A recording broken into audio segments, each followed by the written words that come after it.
Good morning, viewers. You're now watching Hornbill TV. So, former Haryana Chief Minister and leader of opposition Bhupinder Singh Hooda announced the Congress will stage a protest outside the Haryana Kaushal Rozgar Nigam office in Panchkula on August 19, demanding regularization of contractual workers. Addressing a press conference, Hooda said HKR and workers should be regularized and future recruitment should be permanent and merit-based.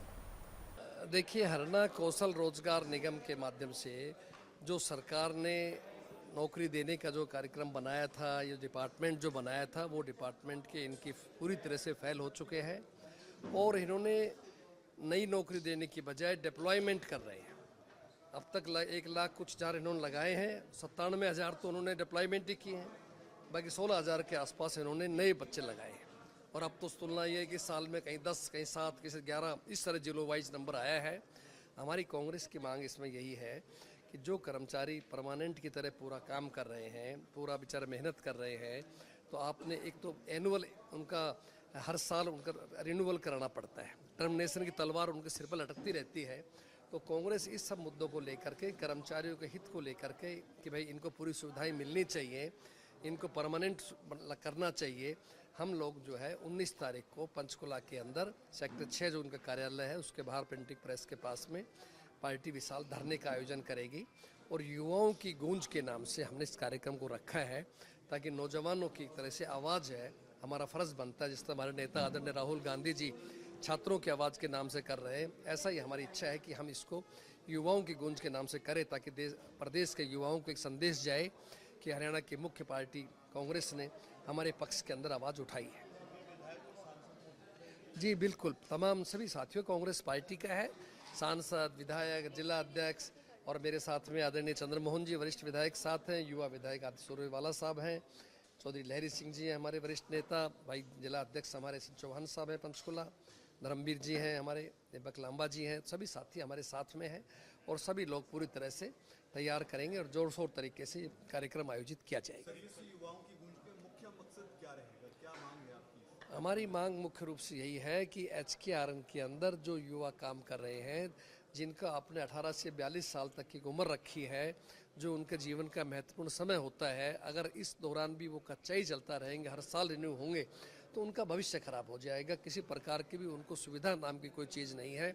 इसलिए सरकार को चाहिए जब वो permanent वेतन वालों के साथ काम कर रहे हैं, उनके बराबर काम कर रहे हैं, तो उनको परमानेंट ही करना चाहिए, उनको सारी सुविधाएं मिलनी चाहिए जो एक परमानेंट कर्मचारी को मिलती है। हरियाणा का मॉनसून सेशन आ रहा सर, क्या कुछ तैयारियां कांग्रेस की हैं? पूरी तरह से कांग्रेस की साथी इंतजार कर रहे हैं उस तारीख की, पहले की तरह जोर शोर तरीके से हाउस के अंदर भी बाहर भी, सड़क से लेके विधानसभा तक पूरे हमारे विधायक साथी तैयारी करेंगे, सरकार को घेरेंगे और पूरी तरह से सरकार से जवाब मांगेंगे। हरियाणा प्रभारी संजय दत्त के भी जो है वो दौरे शुरू होने जा रहे हैं, वो कहाँ जी, संजय दत्त जी और मैं दोनों हम साथ ही जा रहे हैं। अब तक हम लगभग 12 जिले 2 फेज के अंदर हम कवर कर चुके हैं और अब 17 तारीख को हमारा कार्यक्रम रोहतक का है, 18 को जींद का है, 19 को चंडीगढ़ में है आपके पास में, 20 तारीख को फतेहाबाद, 21 तारीख को कैथल में है आदित्य जी की विधानसभा के अंदर पूरे जिले के अंदर। तो ये सारे कार्यक्रम हैं। इस महीने के आखिरी तक हम और संजय दत्त जी तमाम हरियाणा के सभी जिलों में जा कर के तमाम जिला कांग्रेस कमेटियों से और तमाम विधानसभाओं में सब साथियों से मिलेंगे।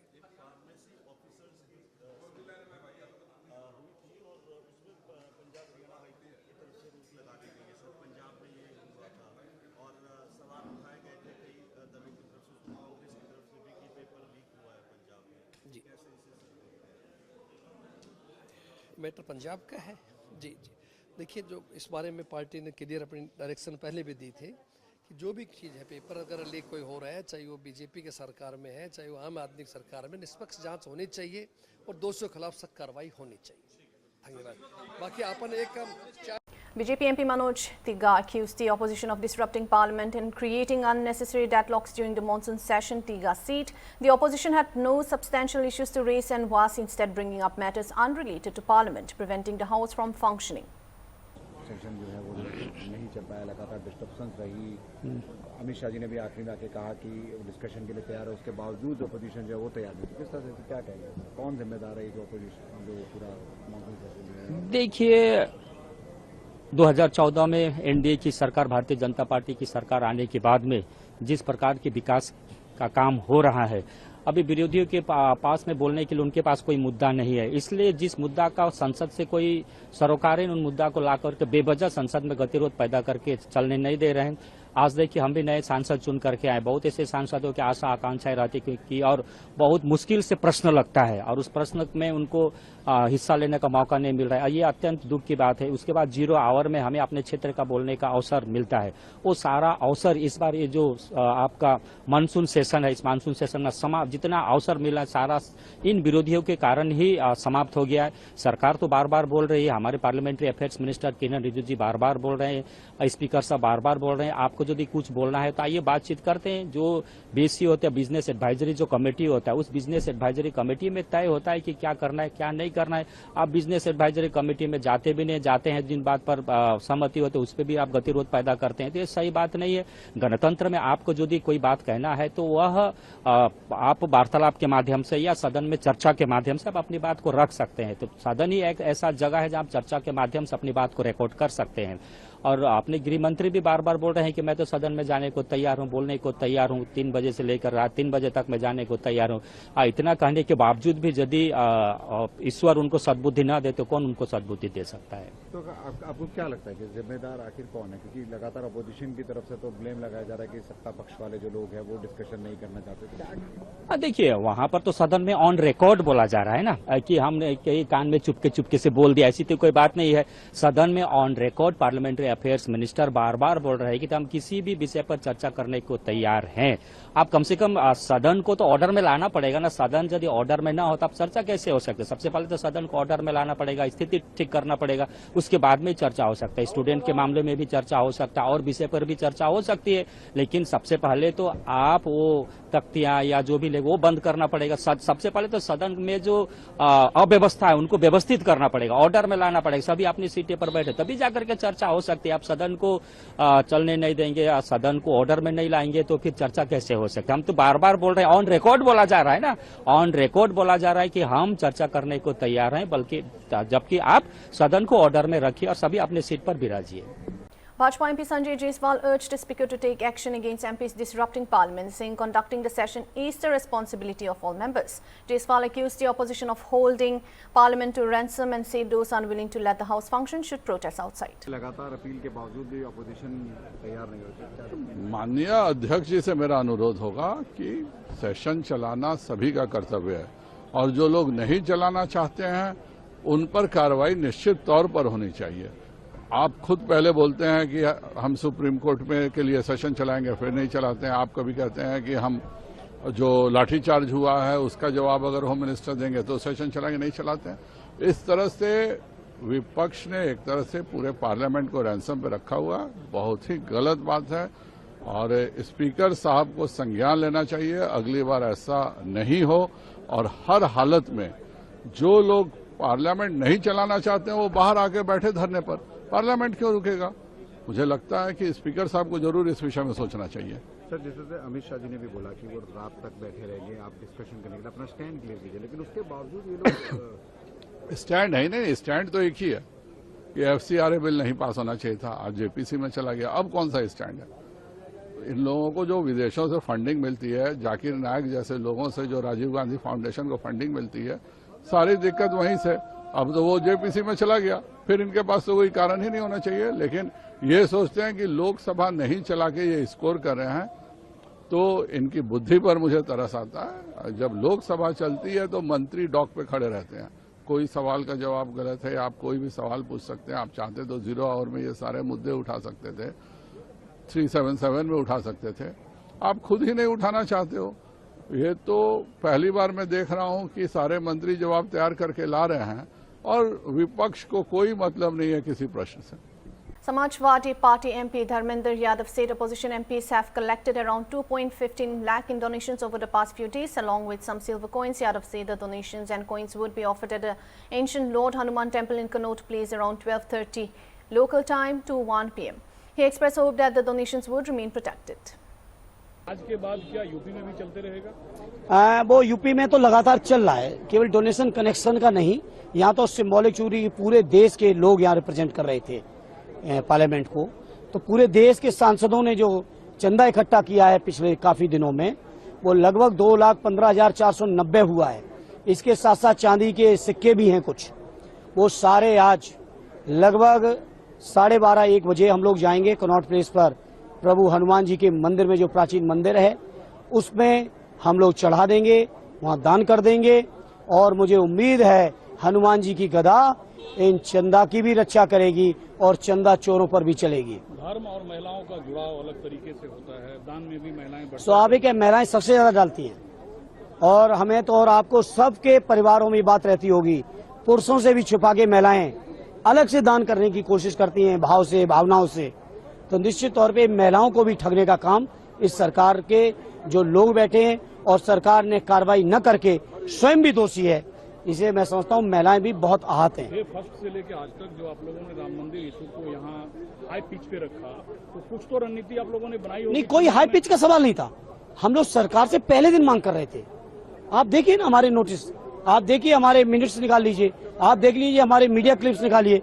हम लोग पहले दिन से मांग कर रहे थे कि 2 महत्वपूर्ण मुद्दे हैं देश के सामने, एक प्रभु श्री राम के मंदिर के चढ़ावा चोरी का और दूसरा जो हमारे नीट के नौजवानों पे पहले था पेपर लीक का मुद्दा, फिर जब उस पर कानून बनाए तो उसके बाद जो 20 तारीख को अत्याचार हुआ है, दिल्ली की सड़कों पर अत्याचार हुआ, पटना में हुआ, लखनऊ में हुआ, इलाहाबाद में हुआ, देश के अलग अलग हिस्सों में जो नौजवानों पे हमले हुए हैं, ये 2 महत्वपूर्ण मुद्दों पर हम लोग चर्चा चाहते थे। और सरकार चाहती तो 19 दिनों में केवल ये 2 दिन निकाल देती, इनके लिए समय तय कर देती, तो 17 दिन सरकार चाहती तो बहुत स्मूथ चलाती सदन को। लेकिन सरकार, राम मंदिर तो बीजेपी का विषय रहा है, आप लोगों ने बीजेपी का कोई पट्टा नहीं है। बीजेपी का गठन हुआ है 1980 में और प्रभु श्री राम युगों युगों से चले आ रहे हैं, तो बीजेपी के लोग ये घमंड में न रहें। अब ये मुद्दा सपा का हो गया। सपा का सवाल नहीं, ये मुद्दा जनता का है, भावनाओं का है, सनातनियों का है। समाजवादी पार्टी तो एक राजनीतिक दल के तौर पर उसको उनके आवाज में आवाज मिलाने की कोशिश कर रही है। Bajpa MLA Dr. C.N. Ashwath Narayan criticized the Karnataka government over Bengaluru's poor road and civic infrastructure. He alleged that pothole-ridden roads and inadequate maintenance were contributing to accidents and casualties. First of all, I would like to condone the death of the person, the lady's death. For no fault of hers, she has lost her life. The entire family probably will be suffering. The child, I think 3 months old, 3 years old child. She's 32 years old and she's having a 3-year-old baby. And I think that now that baby has lost her mother because of the blunder of the GBA or the corporation of Bengaluru Corporation and the government of Karnataka, Congress government in the state of Karnataka, because the road safety is not there, the roads have not been maintained, or the care has not been taken. So due to this, there's been a lot of uncertainties, lot of casualties are happening, because there are a lot of potholes, it is full of potholes. So the Congress government, even after coming to the power after 3 years, 3 months, still they are not able to address the infrastructure of the Bengaluru city, and this has been the garbage everywhere. It is only the garbage. They have been charging huge amount has been charged. Probably in the entire country, we are the costliest people. The costliest power, the costliest water charges, the costliest property charges, user waste management charge. With all these things, even then now a bad infrastructure has been provided by the GBA or 5 corporations in the city of Bengaluru, which has led to many deaths, not one death, many deaths on pedestrian footpaths or roads. Everywhere we have been losing lives of the people. So we hold the Congress government and as well as the Congress as well as the corporation accountable for the death of this lady and many more people. And I urge upon this government to immediately take action and suspend those officers who are responsible for this death. Kirti Azad TMC MP accused the government of mishandling the issues raised by the opposition and it should have agreed to a discussion. Said the opposition had initially raised two concerns: alleged misappropriation of donation related to Ram Mandir in Ayodhya and the alleged use of pellet guns against students during the Jantar Mantar protests. बर्बाद कर दिया सरकार ने।